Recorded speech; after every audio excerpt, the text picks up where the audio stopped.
अस्सलाम वालेकुम मतीउल्लाह जान MJ TV। वो जो कहते हैं ना कि बकरे की माँ कब तक खैर मनाएगी, तो पाकिस्तान में बकरों के अलावा कुछ मुक़द्दस गायें भी हैं। मगर मुक़द्दस गाय तो ज़ाहिरी बात है, उनका एहतसाब तो नामुमकिन है। एक बकरा ज़रूर है जो काफ़ी अरसे से एहतसाब का मुंतज़र था। मैं किसी ख़ास बकरे की बात नहीं कर रहा, बल्कि मैं एक बहुत बड़े प्रॉपर्टी डेवलपर और प्रॉपर्टी टाइकून की बात कर रहा हूँ, जिनके मुकदमात सुप्रीम कोर्ट में भी रहे हैं। और जो सबसे बड़ा मुकदमा जो सुप्रीम कोर्ट में आया था वो बहरिया टाउन के मलिक रियाज का था। और ये वो मुकदमा था कि जिसमें कराची में मलीर डेवलपमेंट अथॉरिटी की एक ज़मीन बहरिया टाउन को दे दी गई थी, जिसको सुप्रीम कोर्ट ने गैर कानूनी करार दिया था। और जिस कीमत पे बहरिया टाउन को सिंध हुकूमत ने वो ज़मीन मलीर डेवलपमेंट अथॉरिटी की दी थी, उस कीमत से बढ़ के दोबारा फिर ये मामला सुप्रीम कोर्ट में जब आया, तो पहले तो वो जो ज़मीन की मुंतकिली थी वो गैर आइनी करार दे दी गई। मगर चूँकि वहाँ पे बहुत ज़्यादा डेवलपमेंट हो चुकी थी और रिहायशी यूनिट्स भी बन चुके थे, तो फिर सुप्रीम कोर्ट के उस फैसले के फॉलोअप के तौर पे उस फैसले पे अमल दरामद कराने के लिए एक और 3 रुकनी बेंच बना, जिसने बहरिया टाउन से कहा कि अब इस ज़मीन की मुनासिब कीमत लगा दें, जो कि हुकूमत पाकिस्तान को या सिंध हुकूमत को या मलीर डेवलपमेंट अथॉरिटी को दी जाएगी। तो वो फिर एक किस्म की बोली लगी, और जिसमें बोली दहंदा सिर्फ मलिक रियाज ही थे और जस्टिस अजमत सईद शेख एक होते थे सुप्रीम कोर्ट के। तो उनकी सरबराही में कायम एक बेंच ने जब बोली लगाई तो 460 अरब रुपए के ऊपर बात ख़त्म हुई। तो 460 अरब रुपया सुप्रीम कोर्ट के हुक्म के मुताबिक सुप्रीम कोर्ट के अकाउंट में किस्तों में जमा कराया जाना था। और ये किस्तें जो हैं एक 7 साल की मुद्दत रखी गई थी कि ये 7 साल की मुद्दत में ये किस्तें जमा होनी हैं। तो काफ़ी किस्तें जमा हो भी गई, मगर ये जो फ़ैसला था उसके हवाले से जो फिर तकरीबन 150-200 अरब रुपया जब इकट्ठा हो गया सुप्रीम कोर्ट के अकाउंट में, तो फिर दूसरे मामलात भी सामने आने लगे, जिसमें सिंध हुकूमत ने कहा कि जनाब ये रकम मलीर डेवलपमेंट अथॉरिटी की ज़मीन से हासिल हुई है, ये सिंध गवर्नमेंट को मिलनी चाहिए, मलीर डेवलपमेंट अथॉरिटी को मिलनी चाहिए। और ये जो 7 साल के अंदर रकम पे होनी थी, ये फ़ैसला आया था जनाब 2018 में ये फ़ैसला आया था। 2019 में 460 अरब रुपए की ये रकम तय हुई थी। तो 2019 से लेके आज 2023 हो गया है, तो 7 साल के अंदर 460 अरब रुपया दिया जाना था। मगर अब तकरीबन 5 साल गुजर चुके हैं, 2 साल रह गए हैं, और ये तकरीबन 2 अरब रुपया जो है 200 अरब रुपया जो है अभी तक सामने आया है, और अभी तक सुप्रीम कोर्ट के अकाउंट में मलिक रियाज या बहरिया टाउन की तरफ से जमा कराया गया है। तो बाकी रह गया 260 अरब रुपया। उसके हवाले से बाद में मलिक रियाज की तरफ से बहरिया टाउन की तरफ से दरख्वास्तें आती रही कि हमें मज़ीद मौका भी दिया जाए। और याद रहे कि ये जो 200 अरब रुपया तकरीबन जमा हुआ है, इसके अंदर वो 190 मिलियन पाउंड भी शामिल हैं जो बरतानिया से हुकूमत पाकिस्तान, इमरान खान की हुकूमत ने पाकिस्तान में लाए, और फिर वो 190 मिलियन पाउंड जो हैं मलिक रियाज की जेब में डाल दिए गए, और मलिक रियाज ने वो 190 मिलियन पाउंड जो हैं वो अपनी किस्त के तौर पे सुप्रीम कोर्ट के अकाउंट में जमा कराए। हालांकि ये 190 मिलियन पाउंड बरतानिया के एक क्राइम एजेंसी है, उसने इस रकम को गैर कानूनी रकम, इल्लीगल रकम और अनएक्सप्लेन्ड रकम करार दे के हुकूमत पाकिस्तान को ये रकम दी थी कि ये आपका एक शहरी है या मलिक रियाज, ये इस इतने अपने असासों की वजाहत नहीं दे सका, तो ये जो रकम उससे हासिल की हैं हमने एक डील के तहत, ये पैसा हुकूमत पाकिस्तान का है। और ये वही रकम थी 190 मिलियन पाउंड की, जिसको इमरान खान ने काबीना के सामने ये एक मुआहदा रखा, खुफिया मुआहदा उसको करार दिया, काबीना के वज़रा को भी नहीं पता था, और उसके ऊपर काबीना ने मंजूरी दे दी कि ये रकम जो है मलिक रियाज के अकाउंट में डाल दी जाए। तो ये रकम मलिक रियाज के अकाउंट में चली गई, जो कि हुकूमत पाकिस्तान की रकम थी। तो 190 मिलियन पाउंड का मामला भी अब ये सुप्रीम कोर्ट में अब ये आ रहा है। जो खबर ये है कि 18 अक्टूबर को चीफ जस्टिस काजी फायजीसा, जस्टिस अमीनुद्दीन खान और जस्टिस अतर मनल्ला पर मुश्तमिल 3 रुकनी बेंच बैरिया टाउन के इन तमाम मामलात के हवाले से जो सुप्रीम कोर्ट में पेंडिंग थे, ज़ेर समाअत थे, उनके ऊपर समाअत शुरू कर रहा है, बाकायदा समाअत शुरू कर रहा है।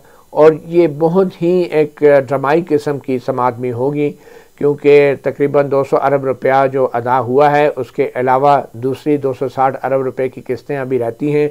मगर इसके अंदर 190 मिलियन पाउंड की रकम जो जमा हुई है, जो इमरान खान के दौर में इमरान खान जो बरतानिया से पाकिस्तान के ख़जाने में आनी थी, जो मलिक रियाज के खाते में जमा करा दी गई केस के तौर पे, ये मामला भी अब 18 अक्टूबर को जो है सुप्रीम कोर्ट के सामने टेकअप हो सकता है। इसी केस से जुड़ा एक और मामला ये भी है कि मरी के अंदर भी बैरिया टाउन के जो स्कीम थी, जो ज़मीन एक्वायर की गई थी, लोगों से ज़बरदस्ती एक्वायर की गई थी, पर्चे करवा के, धमकियाँ लगा के, तशद्दुद करवा के, ये इल्ज़ामात थे जो सुप्रीम कोर्ट के सामने थे। तो मरी के अंदर भी जो बैरिया टाउन की स्कीम थी, उसको भी सुप्रीम कोर्ट ने कहा था कि ये भी इलीगल है, मगर उसके हवाले से बाद में सुप्रीम कोर्ट ने मामला टेकअप ही नहीं किया। तो ये एक मरी का बैरिया टाउन का मामला भी अभी पेंडिंग है, और वो ये सवाल उठ सकता है कि अगर सुप्रीम कोर्ट ने कह दिया था कि वो भी इलीगल है, तो फिर उस पर अभी तक अमल दरामद क्यों नहीं हुआ, और उसके बाद से जितना भी प्रोजेक्ट में डेवलपमेंट हुई है मरी में, वो कैसे हो गई। तो ये सवाल भी अब मंडे को आ सकता है इस हवाले से। तो ये इसी सिलसिले में जो पैसा सुप्रीम कोर्ट ने इकट्ठा किया है मलिक रियाज से, सिंध हुकूमत की तरफ से भी ये दरख्वास्त डाली गई थी कि पैसा जो है ये सिंध हुकूमत का है, सिंध हुकूमत को दिया जाए। सुप्रीम कोर्ट ने इस हवाले से भी उस वक्त जितने भी चीफ जस्टिस साहिबान आते रहे हैं, उन्होंने सिंध हुकूमत को ये पैसा नहीं दिया, बल्कि ये नेशनल बैंक ऑफ पाकिस्तान के अंदर एक अकाउंट खुलवा के वहाँ पे ये पैसा जो है रखा गया, एक किस्म का इन्वेस्ट किया गया। अभी एग्जैक्ट फिगर्स उसके सामने नहीं हैं, मगर ये भी अब 18 अक्टूबर को ही मालूम होगा कि कितनी किस्तें अदा हो चुकी हैं, कितना पैसा आ चुका है, और उस पर अब इंटरेस्ट लग के कितना पैसा वो इकट्ठा हो चुका है। मगर सिंध हुकूमत दावेदार है इस पैसे की। सुप्रीम कोर्ट की तरफ से ये कहा गया और रिमार्क्स में भी कहा गया कि सिंध हुकूमत जो है अपने केस के दौरान तो ये कहती रही है कि जो मलिक रियाज को हमने ज़मीन दी मलीर की, उससे सिंध हुकूमत को कोई नुकसान नहीं हुआ। तो अब जो इतने सस्ते दामों जिसको कहते हैं फूटी कोड़ी के हिसाब से बैरिया टाउन को पीपल्स पार्टी की सिंध की हुकूमत ने ज़मीन दे दी थी, तो अब वो किस मुंह से आके कह रही है कि ये 460 अरब रुपया हमें दें। ये बोली तो सिंध हुकूमत को लगानी चाहिए। वैसे ये बात काफ़ी हद तक दुरुस्त भी है। तो इस हवाले से भी अभी सुप्रीम कोर्ट ने फैसला करना है कि ये पैसा जो है अमली तौर पे हकीकतन तो सिंध गवर्नमेंट का है या मली डेवलपमेंट अथॉरिटी का है, ये उनको जाएगा या नहीं। और ये बहुत बड़ी रकम है, और ये इतनी बड़ी रकम है कि सुप्रीम कोर्ट के जजों को भी जो है इस रकम को सिंध गवर्नमेंट के हवाले करते हुए बड़ा भारी दिल महसूस हो रहा था। और इसलिए एक बड़ी हैरानकुन बात यह हुई कि सुप्रीम कोर्ट का एक बेंच था, 3 रुकनी बेंच। ये बड़ी ही दिलचस्प एक बात है, आपको बताएं। तकरीबन 3 साल पहले उसमें जस्टिस फैसल अरब उस बेंच में शामिल थे, और जस्टिस फैसल अरब बल्कि उस बेंच की सरबराही कर रहे थे। उस बेंच का काम ये था कि ये जो पैसा आ रहा है उसके हवाले से फ़ैसला करे कि पैसा किसको जाएगा। तो जस्टिस फैसल अरब ने अपनी रिटायरमेंट से 2 हफ्ते पहले एक ऐसा फ़ैसला लिखा कि ये जितना भी अरबों रुपया इकट्ठा हो रहा है, ये सुप्रीम कोर्ट अपने एक हुक्म से एक सिंध डेवलपमेंट कमीशन बनाएगी। और ये सिंध डेवलपमेंट कमीशन का जजमेंट भी दे दी जस्टिस फैसल अरब ने। और उस कमीशन का सरबराही कौन करेगा, वो भी जस्टिस फैसल अरब ने अपने आर्डर में लिख दिया। और उसमें लिख दिया कि एक सिंध से ताल्लुक़ रखने वाला सुप्रीम कोर्ट का रिटायर्ड जज होगा। और जस्टिस फैसल अरब ये ऑर्डर जारी करके 2 हफ्ते बाद रिटायर हो रहे थे। तो इसके ऊपर MJ TV ने आवाज़ उठाई थी, और मेरे साथ सीनियर जर्नलिस्ट आसिफ बशीर चौधरी, कि ये तो सुप्रीम कोर्ट के जजेस जो हैं वो जाने रिटायर होने से पहले अपनी नौकरियां भी अपने आप को अपॉइंटमेंट लेटर भी दे रहे हैं। और वाज़ेह लग रहा था कि जस्टिस फैसल अरब जिनका ताल्लुक सिंध से है, जो सुप्रीम कोर्ट से रिटायर हो रहे थे, ये अपने लिए खुद ही इश्तिहार नौकरी का छाप रहे थे। तो बहरहाल जब उस पर शोर पड़ा तो सिंध डेवलपमेंट कमीशन जो नाम ने आता था, आज तक उसकी कोई मीटिंग नहीं हुई, उस पर कोई अमल दरामद नहीं हो सका। बल्कि उस कमीशन के अंदर अटॉर्नी जनरल को भी मेंबर बना दिया गया था। उस कमीशन का काम ये रखा गया था कि वो तय करेगा कि सिंध में कौन सी जगह पे सड़कें बननी हैं, नालियाँ बननी हैं, गलियाँ बननी हैं, कौन सी जगह पक्की होनी है। अब ये काम जजों ने इतना पैसा दे के उनके मुँह में पानी आ गया, और उन्होंने अपना कमीशन बना के कहा कि जी उस कमीशन के अंदर जो है सिंध गवर्नमेंट के भी लोग होंगे, ऑडिट के भी लोग होंगे, लेकिन उसका सरबराही जो है वो सुप्रीम कोर्ट का रिटायर्ड जज करेगा। तो बहरहाल अटॉर्नी जनरल ने तो ख़त लिख के माजरत कर ली। बैरिस्टर खालिद जावेद होते थे उस वक्त, उन्होंने कहा जी मैं तो इस कमीशन का सूबाई किसी कमीशन का मेंबर नहीं बनूंगा। और उसके बाद जब आवाज़ उठी इस फैसले के ख़िलाफ़, जस्टिस फैसल अरब के इस फैसले के ख़िलाफ़, तो वो फिर कमीशन भी हरकत पे नहीं आया, बल्कि उस जस्टिस फैसल अरब ने तो ऑर्डर में ये भी लिख दिया कि सुप्रीम कोर्ट जो है उस कमीशन को मॉनिटर करेगी, यानी ऊपर एक इम्प्लीमेंटेशन बेंच भी बना दिया जो मॉनिटर करेगी, और उस मॉनिटरिंग बेंच में भी जस्टिस एजाजुल एहसन शामिल थे। ये जस्टिस फैसल अरब अपनी जजमेंट में लिख गए थे। मॉनिटरिंग का माशाल्लाह पुराना तजर्बा है उनको, और पैसों की फिर तो क्या ही बात है। तो बहरहाल अब ये तमाम मामलात भी 18 अक्टूबर को सुप्रीम कोर्ट में आएंगे, और जस्टिस काजी फायजी साहब को बहुत से जो है इन तमाम मामलात के ऊपर कोई हतमी फ़ैसला भी देना होगा। पहली तारीख तो ऑब्वियसली हो सकता है कि सिर्फ समझने में ही गुजर जाए कि ये कितनी दरख्वास्तें हैं, कितना पैसा जमा हुआ है, ये पैसे के ऊपर किस किस का दावा है।